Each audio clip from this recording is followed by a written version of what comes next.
Alright, welcome one and all, whoever may be watching this. I think this is part 16. I keep forgetting to check. But let's roll with that. So, we're here in the Cleric Ward. We've just chatted with Fall from Grace. I think we have to go talk to her students. How may I help you? Just bear with me, we'll ask about her wings.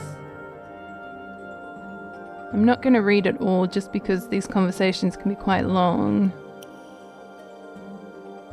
Updated my journal.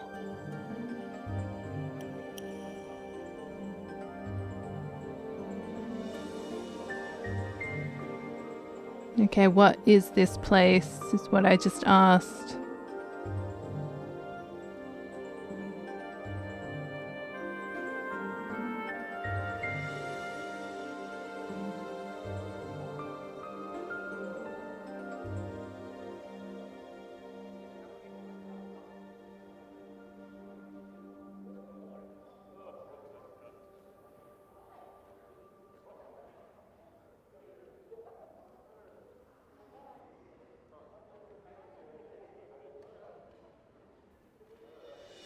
Okay, would you like to join me on my travels?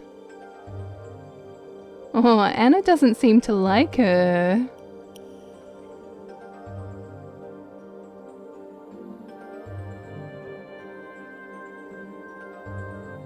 Interesting.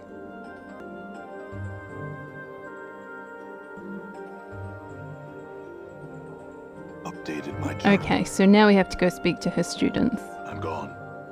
But I get the impression that we also need to have a higher intellect than what I have, which I feel like is always the case. What is this? Okay, hello. Hello indeed. The Armory gives another humph. So what have we here? A rogue after some ladies' frilly undergarments, What are you doing here? Well, sir, if you must know, I am being an armory. But why are you being an armory in this brothel? I happen to have become an armory because I want to be an armory, thank you very much. It's not to watch the ladies undressing, nor to have them place their soft, sweet-smelling undergarments in my drawers where they can rub against my skin. Such accusations are an insult to a practitioner of the magic arts. I am merely soaking in the experience of what it means to be an amore. The sights, the smells, the sensations. So all the women know about this then? Yes they do, and they wholeheartedly approve of, well, not with their entire hearts exactly. And while they have not spoken of their approval in my presence, since they are not exactly aware that I am an armory, I would not want them to know that I am anything but, and so have not been able to inquire upon the matter. Right. So I asked him about Ravel. Few folks who have dwelt in Sigil for any length of time don't. I must wonder, though, what is it about her you wish to know? I need to find her. You're mad, you know, quite mad. Utterly balmy, I believe is the common term for it. Ravel was banished from Sigil long ago, and if she's not dead, you'll wish you were dead. Should you somehow succeed in finding her, she devoured all those who sought her out before, it is said, and will likely do you the same disservice. I would leave well enough alone. Okay. Well, that's a bit of a moment. I wonder if we can tell anyone about that, because it just seems all kind of weird. Okay, so is this a student?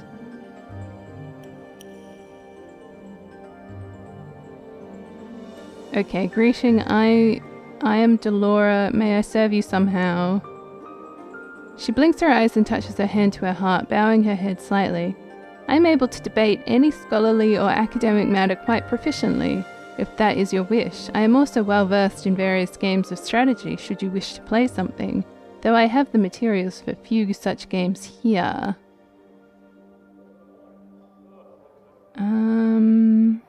Debate, you say? Delora nods. That is correct. I am neither a tome nor a tutor. I have no desire to educate my patrons. Should you have a matter to discuss, however, the 15 factions on their effect on Sigilian politics, the most effective battle stratagems for warring in Acheron, the meaning of existence itself, I would be most pleased to choose a counterpoint and engage you in the debate. Okay, so I'm assuming this is where the intellect comes into play. So you choose a topic and begin. At first you seem to be holding up fine, but in time your position crumbles as Delora crushes one of your arguments after another with her infallible sense of logic. She seems to take no joy in her victory, however, and merely offers, "If you would like, we can debate once more upon the same topic. I could argue your position this time should you desire it."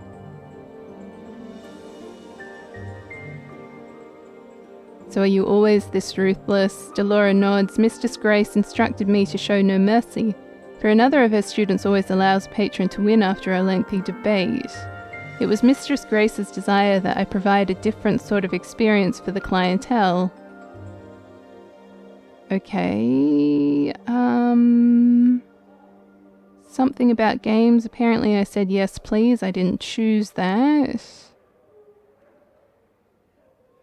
Okay, so again, this must be intellect. Yeah, cool. So I succeeded in none of that. Vivian, let's talk to you. So there's 9 of them, I think. "Greetings, my name is Vivian. Who am I to presume I am being summoned?"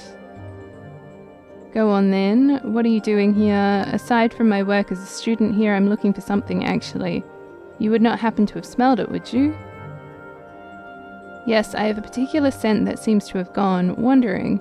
'Tis somewhat difficult to keep in one place. I hope that someone did not take it by accident. Though you never know with the ladies around here," she frowns. "So by any chance have you smelled it somewhere?" Vivian shakes her head.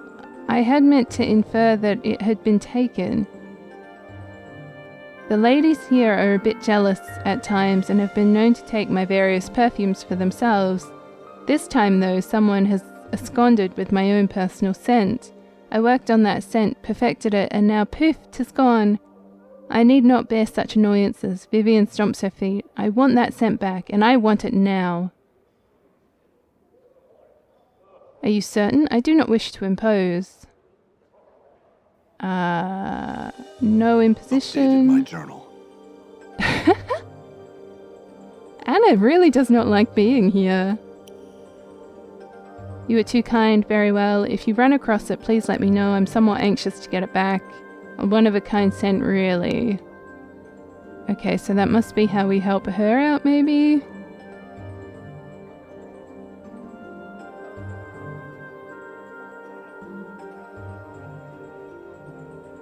"Okay, I am Juliet. How may I—" "Oh, never thou mind. Leave me be, please."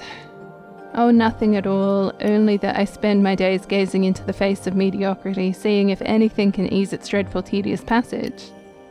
"Alas, it is," she sighs, closing her eyes and massaging her temples. "Dreadfully boring." Okay, questions? Vivian sense. Updated my journal. "So do you hear me? Oh, I was not truly listening, my apologies, but certainly thou hast come not simply to deliver a litany of questions on my tedium and my tedious doings." Okay, what are you doing here?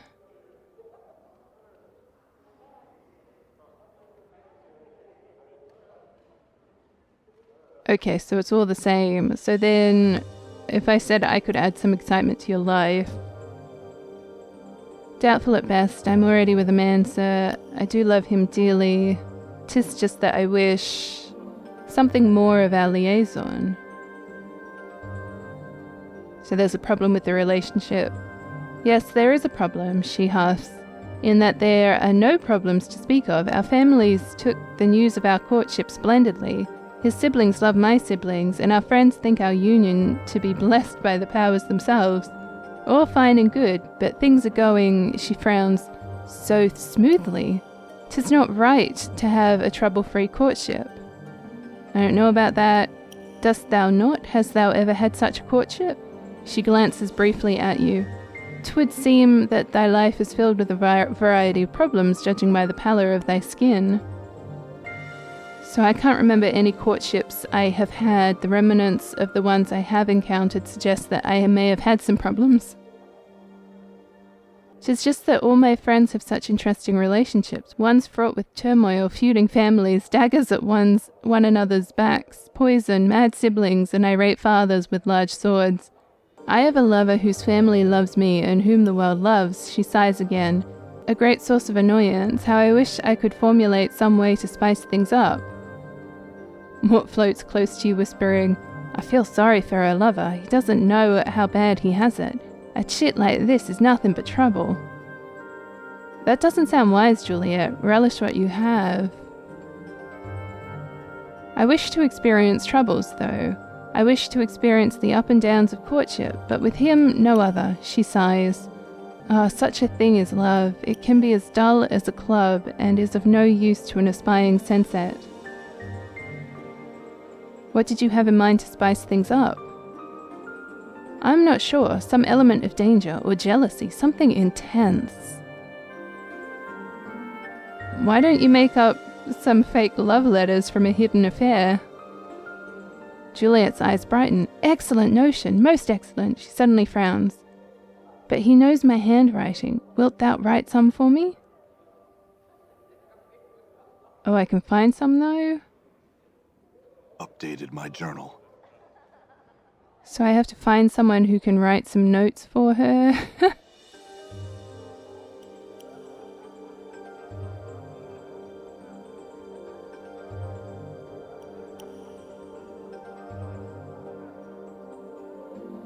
Well met, good sir. I'm Nellie, and how are you this fine? She suddenly notices your scars and places a gloved hand over her mouth. Oh my, you're hurt. She blinks. All over. Mort spins around to you, mocking the girl's obliviousness. Powers above, Chief. She's right. I never noticed before. You're covered in scars. Only slightly. I'll be all right. She nods quietly, lowering her hands. Questions? You have tattoos under those scars too. What's that one? Looks fascinating. Look at the lines of ink. I think that's ink. She traces a finger around the edge of the tattoo. Is that ink? So there's nothing to be done about the scars. They're permanent. Oh, I'm sorry. Pox on me for even mentioning them. I have amnesia, but that is all. Amnesia? Loss of memory. You are so lucky. Everything must be so new to you. That's an angle I hadn't considered. I'm so pleased I could open your mind to that idea. I've heard that's what being a sensate is all about, bringing new experiences to others. Okay, questions. Sense. Oh, I just can't say anything bad about anyone. I'm just no good at it. It's not bad to point out a thief. Oh, but I don't know if she's a thief. Look, why don't you try and say something not nice about her?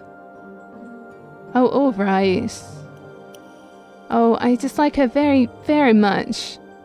She pauses for a moment, then looks at you out of the corner of her eye as if gauging your reaction. Was that convincing? No, not really. Nenny frowns. I knew I wouldn't be any good at this. She looks up at you, depressed. Do you know how hard it is to say anything bad about someone? It feels so wrong. Practice on me. Put more accent on Brute. Hit me. Go ahead. Don't break character. Excellent. Alright, that's enough. No kidding.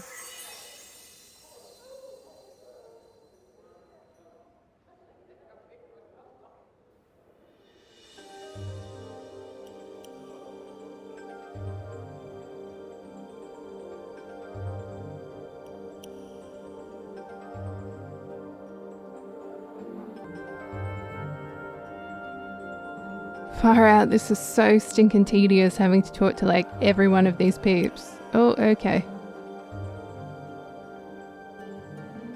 Alright, perfume. Something else. Who are you? Can I speak? Oh, can you speak? Updated my journal. Oh, can you write?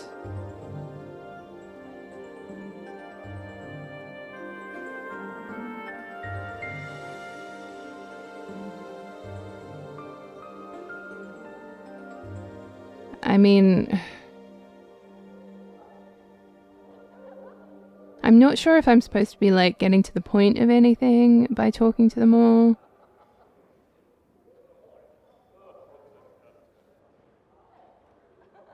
Okay, there's a downstairs area. Oh, okay.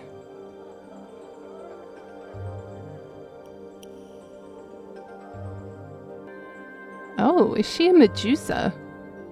So it just says at the end you can hear a faint whispering sound like a slight breeze or the hissing of serpents.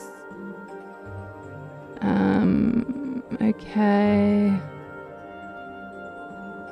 So Vivian's sense. What are you doing here? Curious to hear your thoughts. What's gone Updated my missing? journal. Okay, Crimson Veil has gone missing.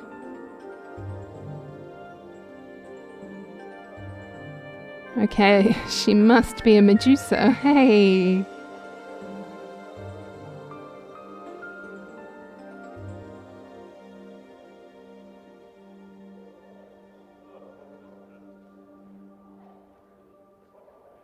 Okay, apparently Mort really likes this one. Maybe, unless he's being sarcastic. So I don't have dreams. Okay, Updated my journal. So I asked her about the scent. Most of the women will say she's prissy, but she's always been nice enough to me, complimenting me on my eyes. And she smells so good. I hope she finds her own scent again. Try asking Nenny about it. I mean, okay. Ask about the Updated my veil. But Nenny, okay. Apparently Nenny's going to tell us everything.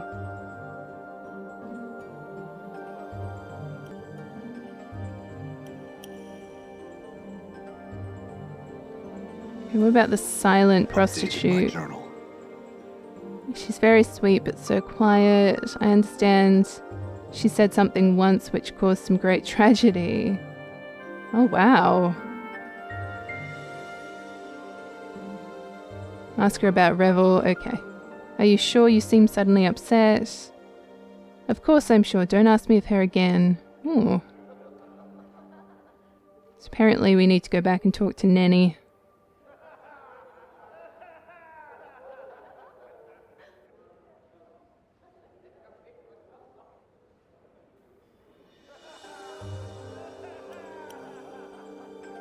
Ah, okay, so this is the other lady that was mentioned.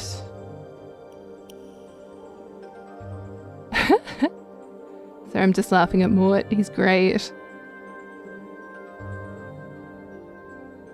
Okay, but I need to talk to her.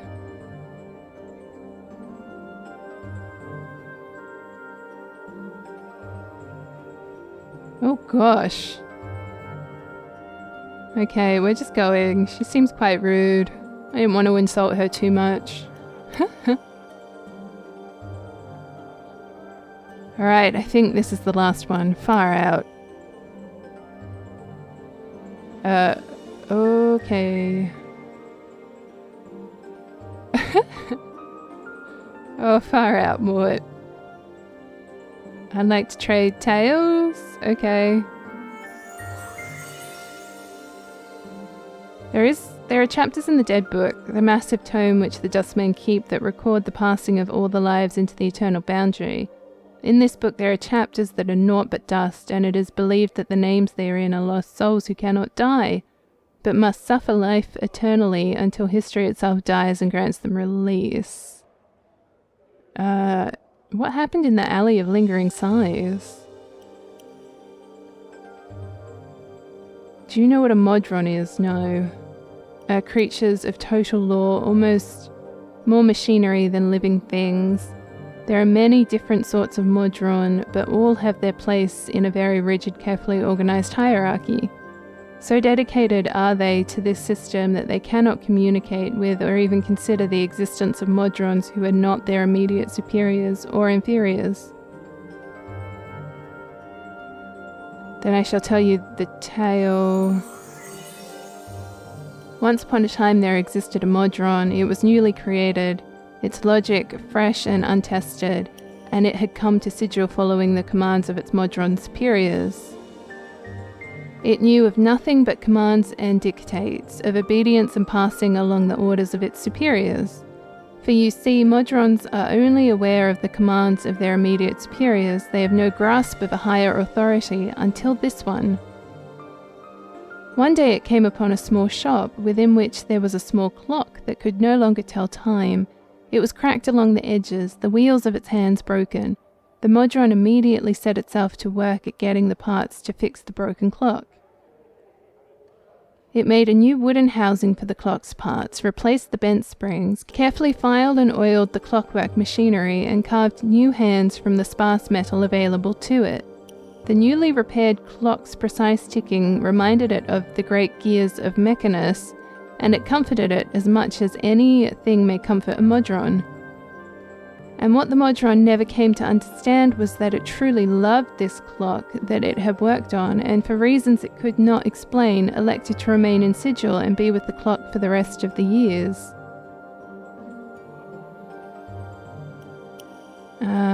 Can someone else tell a story? Actually, I mean, does it really matter? Alright, let's go back to Nenny.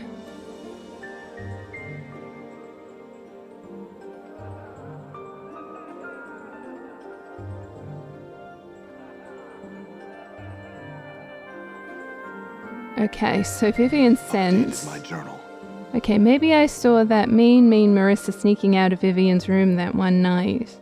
Now, I'm not saying she took it, but I know Marissa's not a very nice person, and that sounds suspicious, huh? I'd go ask her about it, okay? And then the Crimson Veil... My journal. Okay. Speaking out of Marissa's room one night, they're both meanies, you know. Okay. So, okay, we need to find Marissa.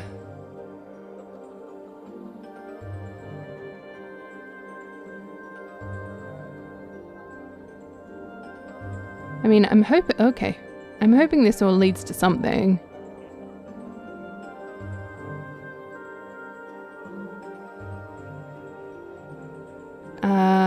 Okay, I was told that you were seen sneaking away from Vivian's chambers. Updated my journal. Okay, yes, but I've been known to creep into Vivian's chambers for some of her perfumes, though I doubt you'll meet another here who hasn't. If you're implying that I've got her personal scent, well, feel free to sniff around. You'll not find it on me or in my chambers, I assure you. Perhaps whoever took my Crimson Veil took Vivian's scent as well.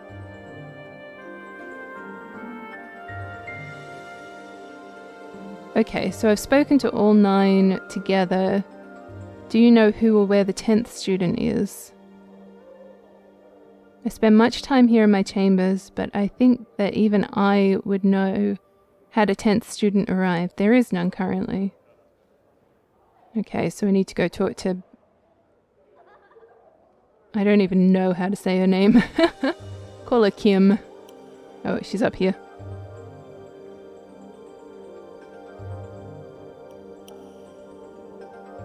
Okay, so apparently we have to insult her.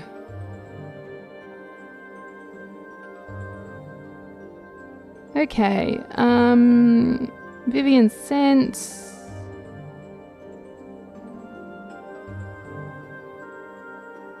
Okay, so they're all saying Marissa again.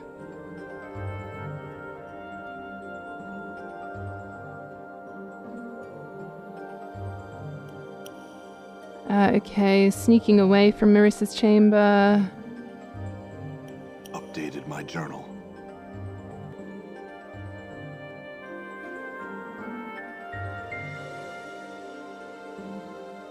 Ooh, can you teach Mort to be more abusive? Because he does have that taunt thing that I haven't used. So I wonder if that will help him at all. Taunts, all right. Nice. I completely forgot about that skill. Okay, so 10th student. She's hiding under my bed. Oh, far out, lady.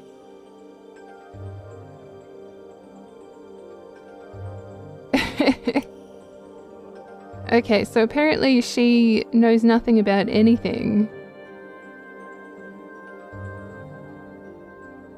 Well, what if I just have a look around?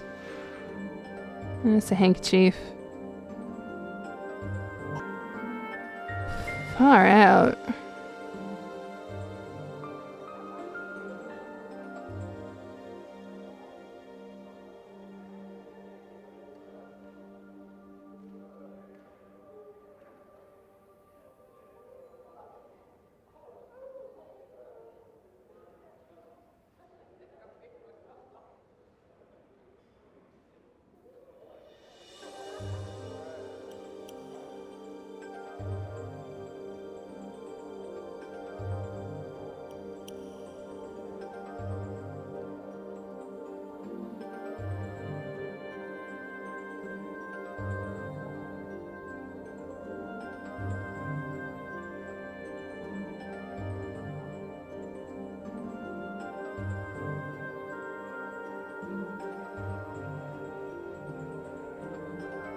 How may I help you?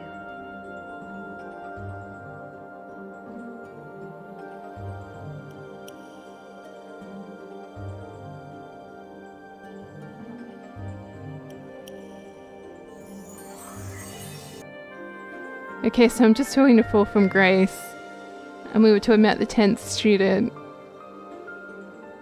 And I said, I'm thinking the 10th student is me. And I'm loving this third option. You should get rid of all Amoris in the brothel and use them as firewood. I'm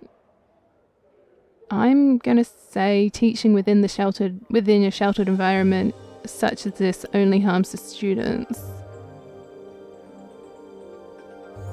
Nice. Oh, Mistress High and Mighty will be joining us. What do we need her for? You couldn't possibly understand. I wish she would fall from great height. I might even bump her off myself. Why do they not like her? I also love that conversation. They actually had voice actors for that. That was brilliant.